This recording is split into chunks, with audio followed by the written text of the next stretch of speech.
let's talk about Season 3 of...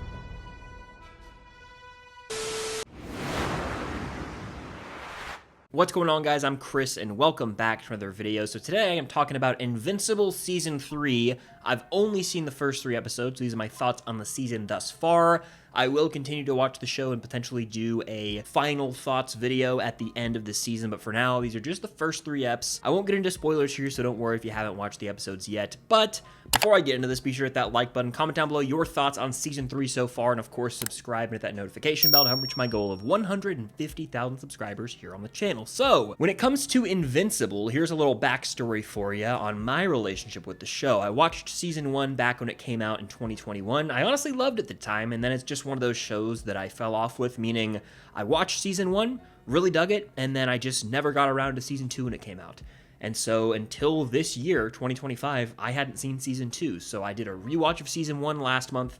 I then watched the Adam Eve special, and I watched all of Season 2 to fully catch up in order to watch Season 3 as it airs. Season 2 wasn't as big on. Adam Eve special was solid, but Invincible Season 1 still reigned supreme for me. So coming into Season 3, I was hoping, hey, maybe we can take it up a notch, reach the heights of Season 1 potentially, and has it done that yet? I don't think so, but I still have pros and cons I'm going to get to just assessing the season so far because, again, we haven't seen the big picture. The next 5 episodes could blow my socks off. I just don't know. Just basing my thoughts here off the first 3 episodes. So starting with some of the pros I have, as always, the voice acting's incredible. Yeun is the standout here as Mark. He's got a couple of moments, specifically in the second episode, where he's got a scene with Xolo and they're having a bit of an argument. I don't want to say too much, but it is, I mean, great stuff. He's able to convey so many emotions through just tone of voice, and his strained yelling voice as well shines. Like, he knows what he's doing here. He's crushed it so far, and I'd say performance-wise, he might be giving his best to date in Season 3. And through these first 3 episodes, we're getting a lot more flashbacks to add depth to characters, specifically Xolo, someone who's always been a semi-main character, but in this season, he's definitely one of the mains, and we've gotten more of a backstory on his character, voiced by Walton Goggins, the man, the ghoul from Fallout, shout out him. But he's got a lot more to do here, and you kind of are able to resonate with him a bit more, understand where he's coming from, but at the same time, he operates in that gray area, just like a lot of characters in this show. And what I'll, praise this season for doing so far is in these 3 episodes, it's really created a lot of moral conflict between heroes and just between the characters in general. It reminds me a lot of the way conflict is handled in Captain America Civil War, where you can kind of see both sides of Team Cap, Team Iron Man at times. Well, here, there are moments where you can see both sides of Xolo's argument and Invincible's. Mark obviously has gotten his hands dirty before. He feels immense guilt for it, but he has killed, as we saw in Season 2, and Xolo's starting to do some shady things that are immoral in this season. So while one character might think they have the moral high ground over the other, there is a lot more layers to it than just that. It's not just some surface level issue. There's arguments to be had for both. I think the opening of Episode 3 really kind of shines a light on what is a hero. There are obviously bad guys at the surface level in the world, but sometimes people just trying to make ends meet, and so they find themselves in a bad situation where they have to do something just to survive. It's human instinct, and that puts them in an awful spot. Like the opening of Episode 3, kind of moving, especially with the score. There's not a lot of dialogue there, so I thought that was handled really well. And then you see a hero come into the frame, and it's like, wow.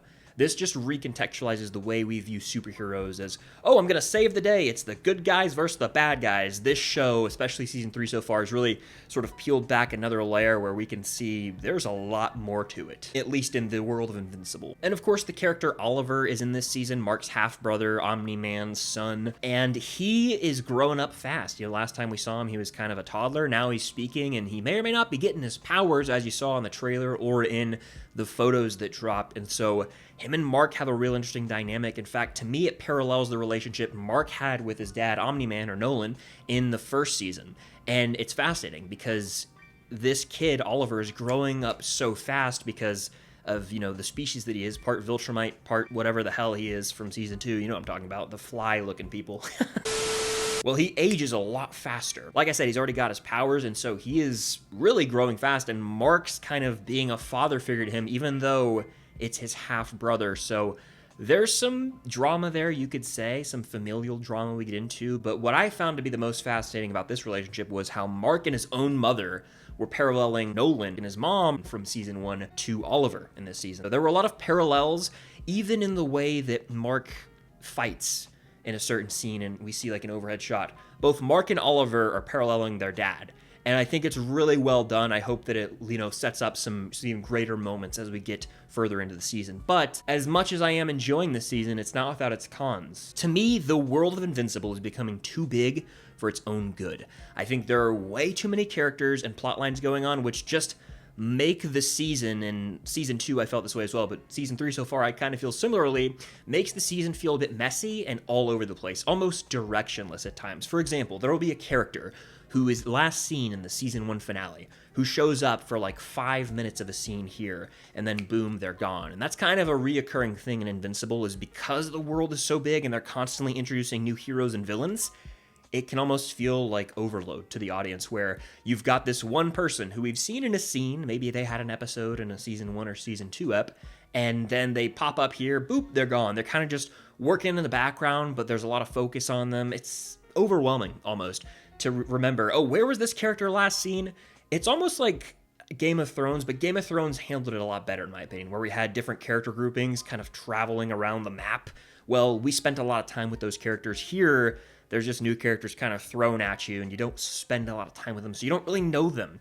Now, I understand Invincible's based on almost an overwhelming amount of source material. I've never ventured into that, so if you're watching this video or watch the show and you have ventured into the source material, you're probably like, yeah, that's just because the lore of this entire world is so expansive, and I totally get it.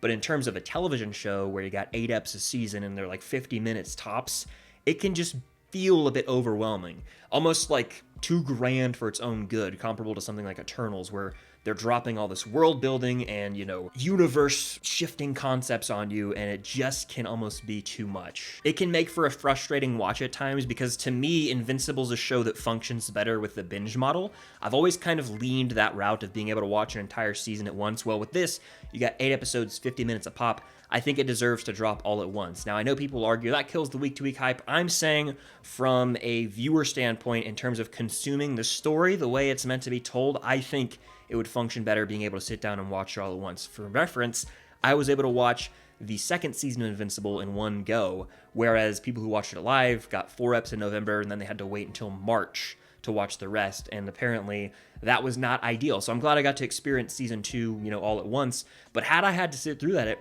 probably would have killed it for me, honestly, just because of how little we get. It's not like the eps are an hour or hour and a half, they're 50 minutes, and a lot of the times they don't move forward the plot as much as you would hope. They're introducing new side plots, but what is it building to? That's what I mean when it says it's kind of directionless. There's an overall idea here of Alan and Omni-Man, maybe teaming up with Mark to take over the Viltrumites, but the Viltrumites don't really play as big of a role. It's kind of just a messy show at times, and I enjoy it, trust me, but I don't think it's some perfect superhero show like a lot of people make it out to be. The question I have to ask is, do the creators, the showrunners, everyone involved, do they have an idea of where this show is going to end? Because right now, it feels like they keep introducing so many characters and so many side plots and, like I said, world-shifting concepts that this show could go on for 10 to 15 seasons, and that kind of waters it all down for me a little bit. I just don't want this show to get to the point where seasons are stretched out to fill out a full season, when in reality they could give us more with less. What I'm boiling it down to is I just miss the simplicity of season 1, where it was more about